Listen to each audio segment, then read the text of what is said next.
बिस्मिल्लाहिर्रहमानिर्रहीम। Dear students, अस्सलामु अलैकुम। इंफॉर्मेशन सिक्योरिटी में देखते हैं टॉपिक अभी की मैनेजमेंट पब्लिक की सर्टिफिकेट्स। अब ये एसिमेट्रिक एल्गोरिदम्स में जो हमारे एनक्रिप्शन टेक्निक्स है वहाँ पे पब्लिक की सर्टिफिकेट्स का एक मतलब इशू आता है। उसका एक कॉन्सेप्ट है कि पब्लिक की को हमें डिस्ट्रीब्यूट कैसे करना है। Public key algorithm and key management. Public key algorithms are used in a variety of applications. In broad terms, these applications fall into two categories: digital signatures and various techniques to do with key management and distribution. तो ये दो categories में आती हैं। With respect to the key management and distribution, there are at least three distinct aspects to the use of public key encryption in this regard. तो जो की distribution है, डिस्ट्रीब्यूशन ऑफ की और की मैनेजमेंट जो है उसके कुछ एस्पेक्ट्स हैं। The secure distribution of public की, हमने अपनी की को डिस्ट्रीब्यूट तो करना है लेकिन सिक्योरली डिस्ट्रीब्यूट करना है। किस किस के पास हमारी पब्लिक की जाएगी। The use of public key encryption to distribute secret की, तो सीक्रेट की को डिस्ट्रीब्यूट करने के लिए जो हम पब्लिक की एनक्रिप्शन करते हैं वो एक उसमें एक इम्पॉर्टेंट इशू है। The use of public key encryption to create temporary keys for message encryption, तो पब्लिक की को यूज़ करते हुए हम जो टेम्परेरी कीज़ इस्तेमाल करते हैं मैसेज एनक्रिप्शन, तो ये भी इसका तीसरा एक इशू है। तो इन तमाम इश्यूज़ में the most important thing is that कि आप अपनी की को मैनेज कैसे करते हैं। वो क्या जी, the issue of public key encryption is that the public की इज़ पब्लिक, ये पब्लिक होती है, हर बंदे के पास हो सकती है।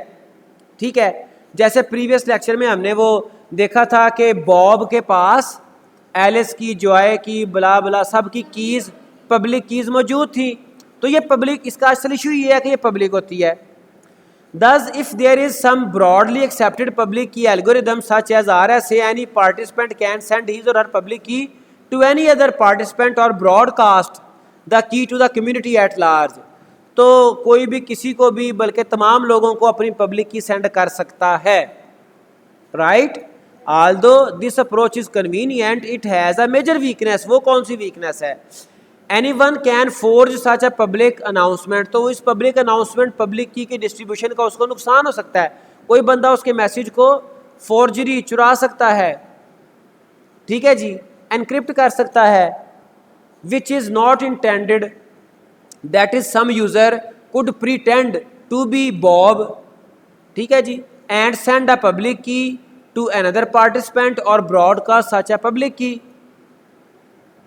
Until such time. अच्छा, वो बॉब बन के उसने पब्लिक की सेंड कर दी। अब वो जो बंदा है, कोई भी ABC, जॉय, कोई भी उसका नाम है, वो उस पब्लिक की को यूज़ करते हुए वो जनाब एनक्रिप्शन करता है, मैसेज डिस्ट्रीब्यूट करता है। बाकी किसी को मिले ना मिले, वो उसको जिसने जो बॉब बना है वो उस मैसेज को डिक्रिप्ट करके तो यूज़ कर लेगा। Until such time as Bob discovers the forgery and alerts other participants, जब असल जो बॉब था उसे पता चले कि कोई मेरा रूप धार कर पब्लिक की डिस्ट्रीब्यूट किया किसी ने, जब तक उसे पता चलेगा the forger is able to read all encrypted messages. हमारे आजकल बड़ा फ्रॉड चला हुआ है, फेसबुक पे फेक अकाउंट बनाते हैं किसी सेलिब्रिटी पर्सनैलिटी का, किसी फेमस शख्सियत का, उसकी तस्वीरें वगैरह ये वो लगा के और लोगों से पैसे और कुछ काम निकलवाना बेशुमार मामलात करते हैं। द सेम सिनेरियोज हेयर, वो किसी पर्सन का उसने रूप धारा, पब्लिक की सेंड की, और जब उसको एनक्रिप्टेड मैसेज आया उसने डिक्रिप्ट किया, सारे मैसेज पढ़ लिए। Forger is able to read all encrypted messages intended for Bob, वो बॉब के लिए थे, and can use the forged keys for authentication, तो फॉर्जर ने उसको फोर्ज्ड की के साथ रीड कर लिया।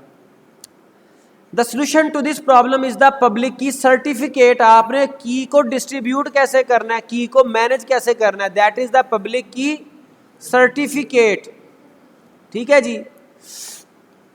जो सर्टिफाइड होगा सिर्फ वही पब्लिक की इशू कर सकेगा। In a sense a certificate consist of a public key plus a user ID of the key owner with the whole block designed by a trusted third party. पूरा एक mechanism बनाया जाएगा user की authenticated ID के साथ, और उस certificate के साथ वो पब्लिक की को डिस्ट्रीब्यूट कर सकता है, कोई दूसरा बंदा नहीं कर सकता। The certificate also include some information about the third party plus an indication of the third party indication of the period of validity. तो उसमें थर्ड पार्टी जिसने उसको ऑथेंटिकेट किया है और उसका वैलिडिटी पीरियड वो भी सर्टिफिकेट के साथ शामिल होता है, मौजूद होता है। किस सिक्योरिटी एजेंसी ने उसको ये सर्टिफिकेट इशू किया है, कौन सी थर्ड पार्टी ने, और उसकी वैलिडिटी क्या है, कितने टाइम तक वो वैलिड है। Typically the third party is a certificate authority that is trusted by the user community. लोगों को उसके ऊपर ट्रस्ट होती है, बेशुमार अथॉरिटीज़ हैं सच एज गवर्नमेंट एजेंसी और अ फाइनेंशियल इंस्टीट्यूशन। वो एक ट्रस्टेड पार्टी होती है, तो उसके ऊपर लोग ट्रस्ट करते हैं, तो उसको एक्सेप्ट करते हैं।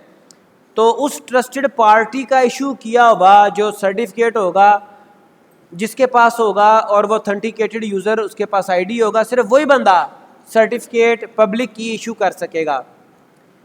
फिर वो सर्टिफिकेट को ऑथेंटिकेट किया जाएगा।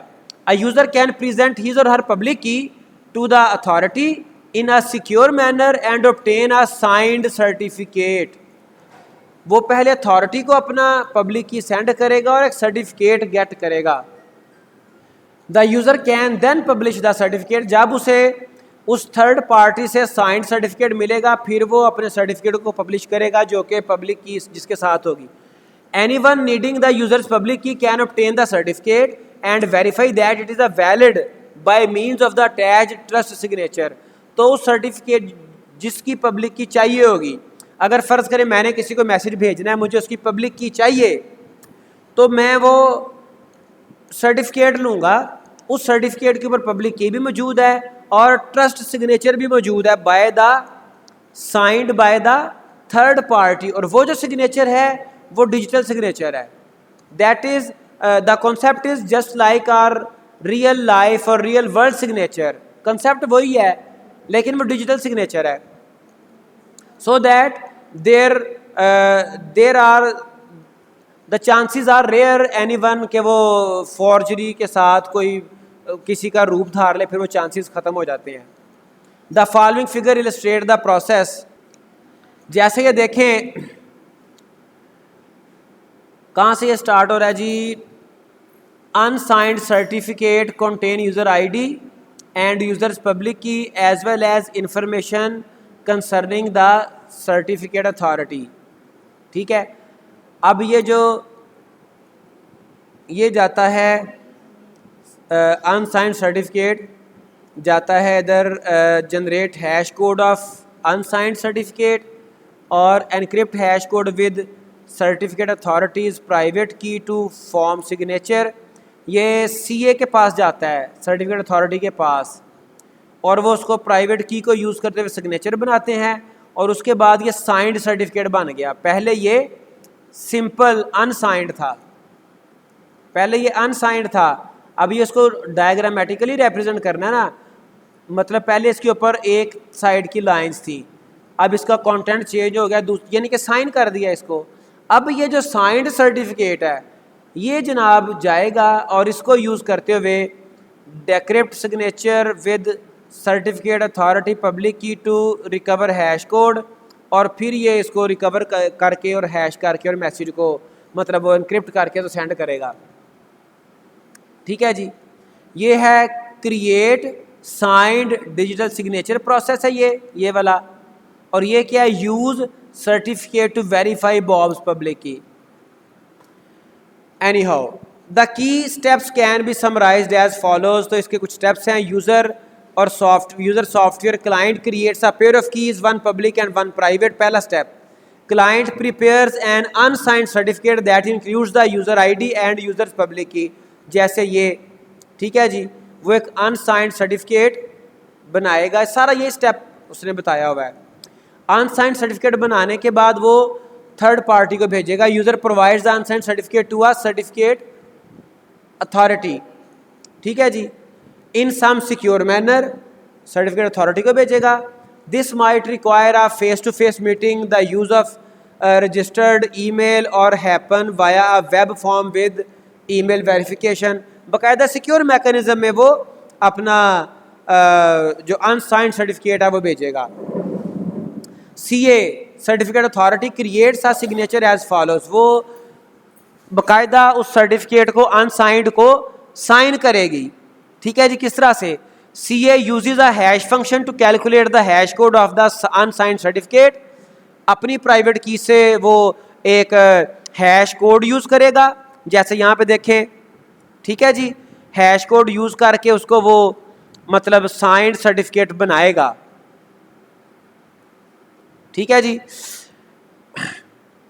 A hash function is one that maps a variable length data block or message into a fixed length value called a hash code such as SHA family। उसके बाद क्या होगा? CA SHA एल्गोरिदम्स हैं, तो ये secure hash algorithm को use करते हुए एक वो साइंड सिग्नेचर बना देता है, signed certificate. CA encrypts the hash code with the CA's private key, अपनी प्राइवेट की से वो इसको एनक्रिप्ट करेगा। उसके बाद क्या होगा? CA attach the signature to the unsigned certificate to create a signed certificate, तो साइंड सर्टिफिकेट बन जाता है। ठीक है जी। उसके बाद वो जो सर्टिफिकेट अब कोई भी उसको एक्सेप्ट कर लेगा securely. CA returns the signed certificate to client, client में provide the signed certificate to any other user. अब जब दूसरा यूजर कोई उसको देगा तो वो सर्टिफिकेट अथॉरिटी के सिग्नेचर देख के उसको एक्सेप्ट करेगा। Any user may verify that the certificate is valid as follows. User calculates the hash code of certificate. ठीक है जी। User decrypts the signature using CA's non-public की, जो हमारा सर्टिफिकेट अथॉरिटी है उसकी पब्लिक की के साथ उसको डेक्रिप्ट करके देखेगा। User compare the result of A and B. If there is a match, the certificate is valid. ठीक है।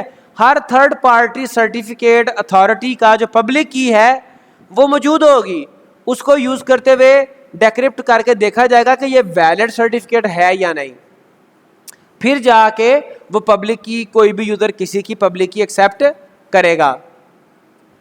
One scheme has become universally accepted for formatting public key certificates. The X509 standard X509 certificates are used in most network security applications including, अब ये X.509 certificate ये general मतलब accepted certificate हो गए हैं। ये कहाँ कहाँ पे यूज़ होते हैं? IP सिक्योरिटी में IPsec, ट्रांसपोर्ट लेयर सिक्योरिटी में TLS में, शेल सिक्योर शेल में, और secure multipurpose internet mail extension में। ठीक है जी। तो ये हमारा टॉपिक। अल्लाह हाफिज़।